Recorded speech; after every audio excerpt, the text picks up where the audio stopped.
Guys, thanks so much for joining me. We're going to chat a bit about 4-5 CBD, and obviously coming into South Africa, it's certainly an interesting sort of product and concept.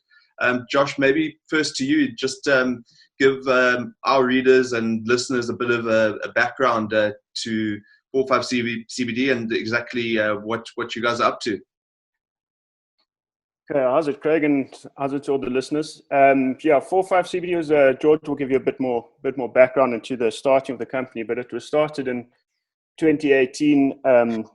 As you know, there's quite a bit of misconception around CBD, and the guys were quite interested in it, and they thought that this could be a great alternative to recovery and marginal gains, as George will always say, and I'm sure he'll get to later. So we got in touch and we chatted in the South African rugby loving public, and the guys genuinely live an active lifestyle in South Africa and are into health and wellness and their fitness. So we thought it would be a great fit for the South African public. So we thought, why not? Let's bring it over. We're quite unique to our space, and let's see how it goes. For sure. George, maybe to you. I mean, just chat a bit about your involvement with 4-5 CBD. What are some of the things that you've kind of noticed with it in terms of how it's beneficial? Where do you see the product going? Yeah, so like pretty much as Josh said, we started in 2018 because I think we used the product. It became legal in off WADA, so CBD became legal. So from a testing point of view, it became legal. I think that kind of sparked a bit of interest. We used the product, both myself and Dom Day, thought it was great, and then therefore, also saw an opportunity in the market to really try and create basically a product with very good provenance, show where it came from, and have it nice, clean, tested products. So that's kind of the mission of what we want to start about and do. I guess that takes us to today. I think in terms of CBD in general, it's a product like hemp has been used for thousands of years. It's not something that's been kind of unknown. But I guess the fact of separating the CBD as a compound from the hemp plant is relatively new. But it works the same way as hemp does. So it reacts with a thing inside your body, a system inside your body called an ECS system, which is endocannabinoid system. Much like the digestive system or immune system, they've known a lot about that type of system for hundreds of years. Whereas the ECS system is probably a relatively newly studied system. So for us, that's very exciting. Obviously, the relaxation in laws across the world, but also if you look at South Africa's recent news, CBD and medical cannabis and cannabis all kind of on the path to getting relaxed quite heavily. So basically, with all that, there'll be a lot of research coming out. Hopefully a lot of it is good. A lot of the anecdotal at the moment is unbelievable. So for us, it's quite a consumer-led product.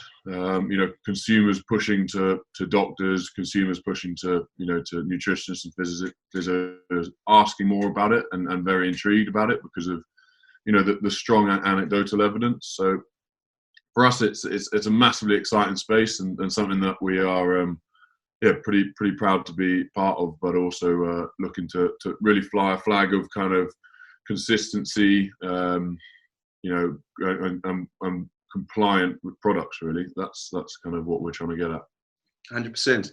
And Josh, just wanted to ask you, just in terms of that, as I say, maybe the South African market hasn't always been aware of the product and the benefits of CBD. Maybe it's becoming more well known now, and certainly from a rugby space. Just tell me, how do you think it fits into a rugby environment? I guess for people who may not know much about it, there'd be questions around, as George touched on, the whether it's going to be fine for testing or professional players. Maybe just some of those details that maybe people who aren't very familiar with the product wouldn't know. Yeah, so we've done, as George said, George and Dom are professional rugby players themselves, so they wanted to pride themselves on having an extremely tested product for athletes specifically. So there's great testing. Some of our products have gone to the Banned Substance Control Group in America, where they test for over 400 banned substances, as well as cross-contamination. We've also got seed to oil traceability, so we know exactly what's gone into the plants in terms of pesticides and all these sorts of things. And in terms of, we do have quite a number of professional athletes in the UK and South Africa taking the products. And obviously, we're not allowed to. You can't really make any medical claims as of yet. But testimonial-wise, the guys really hope that it really improves their sleep, which is obviously a huge part of their recovery. And some have also said that they feel a lot more focused during training. That they feel like their minds are clear. They can run through their drills properly and these sorts of things. So there's all-round benefits, really. The guys every individual sort of reacts slightly differently. So there's been many different testimonials, and some really, really interesting testimonials as well. For sure. George, I wanted to ask just two things from your side. One, maybe as someone who's brought it out, what have been the effects on you as a professional rugby player, and the benefits that you felt? And then the second part, I noticed quite recently, actually, a former Springbok, Joe van Kirk, spoke about his views on this matter, and just said, when he was playing, there was this culture around the guys generally would, after a game, have a few beers and that sort of thing. And his point that I think he was trying to make is just that, alcohol and the effects of that are far more detrimental to a rugby player than, say, something like this. Is that something that you think maybe the perceptions around it or misconceptions around it are starting to change? Yeah, I'll probably answer that one first. I think there is a big movement in across the world, as I mentioned, in terms of the relaxation of definitely medical cannabis and CBD, and they are completely different individuals. But I think in the next, it will take a long while, but I think in the next kind of 4 or 5 years, you'll see things like medical cannabis or cannabis being relaxed from the World Anti-Doping Association.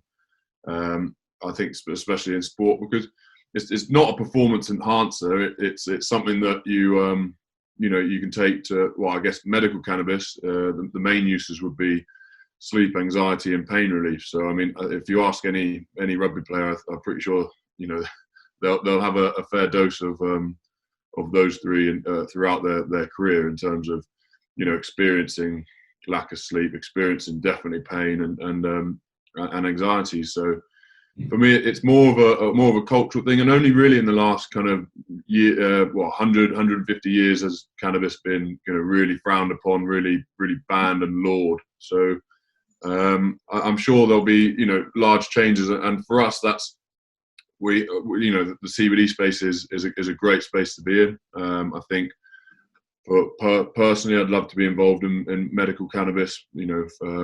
A lot later down the line with an aspect of sport in it. So I think that's where it's all going. But I think on the CBD front, you asked kind of how does it benefit me? What do I think of it? I think there's a lot of people who overhype the use of CBD. I think there's, you'll find a lot of articles kind of really promoting it.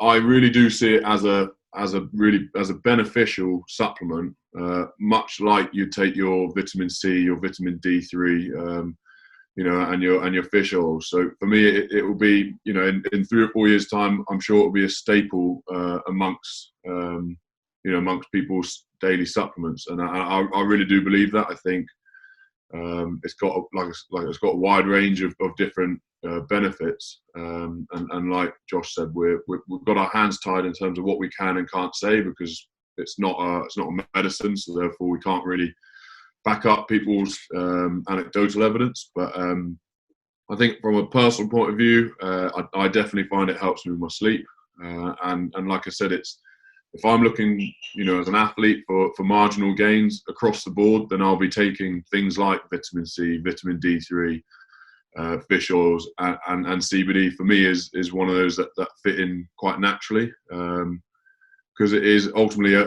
100% natural product, and it's something that people have been using for thousands of years, not just as a coincidence. You know, it's something that has helped people. So I think if you take a step back away from all the hype of the CBD and all the chat and the kind of sales talk, I think there is a genuine product there. I think it's a product that has, like I say, has helped people for thousands of years. So it's something that I'm massively intrigued in terms of research and, you know, and basically where it can get to.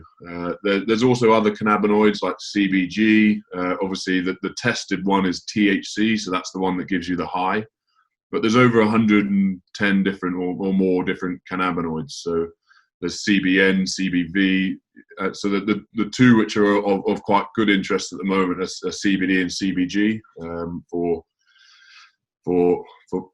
there's a lot of research going into them, but like I say, I do try and take a step back from the hype, and I see it as very much as a supplement that I'll be looking to take daily, along with, you know, a range of like a healthy lifestyle supplement. So for me that's where it sits, and I try not to hype it up too much, but I do believe there is a real genuine use for it. Yeah. And Josh, just turning to you again in terms of maybe some of the finer details. I mean, you obviously mentioned now branching out to South Africa. Just chat about coming into this market, when when it will be available, that sort of stuff for people who might be interested here. Yeah, thanks. Our products we are in South Africa at the moment. People can visit our online store at www.fourfivecbd.co.za. And 45 is spelled out FOURFIVE. And we are also on Takealot and a few various online platforms, and we'll hopefully be in a couple of retail stores nationwide in the coming months. We're looking for an intro into Dischem, so feel free to shout us out for one. Oh, well, there it is.